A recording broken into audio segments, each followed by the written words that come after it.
আজকে তোমাদেরকে মূলত কি গলন কি এবং গলনাঙ্ক কি সে সম্পর্কে একটু ধারণা দেবো। দেখো, গলন হচ্ছে কি? গলন, ঠিক না?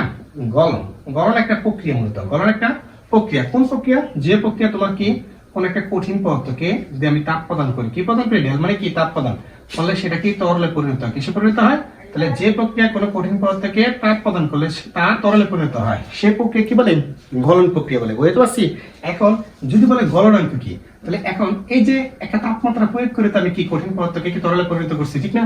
তাহলে এখন যে তাপমাত্রা, অর্থাৎ কি যে তাপমাত্রা প্রয়োগ করার কারণে কোন একটা কঠিন পদার্থ তরলে পরিণত হচ্ছে, সেই তাপমাত্রা কি বলে? গলনাঙ্ক বলে। তাহলে বুঝতে পারছি, গলন হচ্ছে একটা প্রক্রিয়া। কোন প্রক্রিয়া? যে প্রক্রিয়া কোনো কঠিন পদার্থকে তাপ প্রদান করলে তা তরলে পরিণত হয়, সেই প্রক্রিয়া হচ্ছে তোমার গলন প্রক্রিয়া।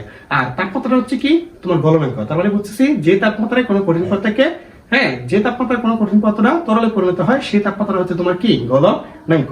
এখন যদি আমরা কি স্ফুটন দেখি, স্ফুটন, স্ফুটনটা তারই মতো, তবে কি এখানে কি তরল থেকে সে কিসে পরিণত হয়? বায়বীয় বা গ্যাসীয়, ঠিক না?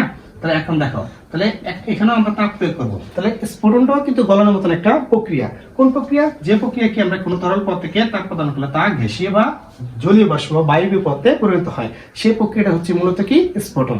আবার এই যে তাপমাত্রাটা প্রয়োগ করলে তোমার কি কোন একটা তরল পদার্থ কি গ্যাসীয় পদার্থে বা বায়বীয় পদার্থে বা বাষ্পে পরিণত হয়, সেই তাপমাত্রা হচ্ছে আবার কি? স্ফুটনাঙ্ক। তাহলে বুঝতে পারছি গলন আর স্ফুটনাঙ্কের মধ্যে পার্থক্যটা মূলত কি? আশা করি ক্লাসটা বুঝতে পারছি। আজকে তোর গিয়ে আল্লাহ হাফেজ।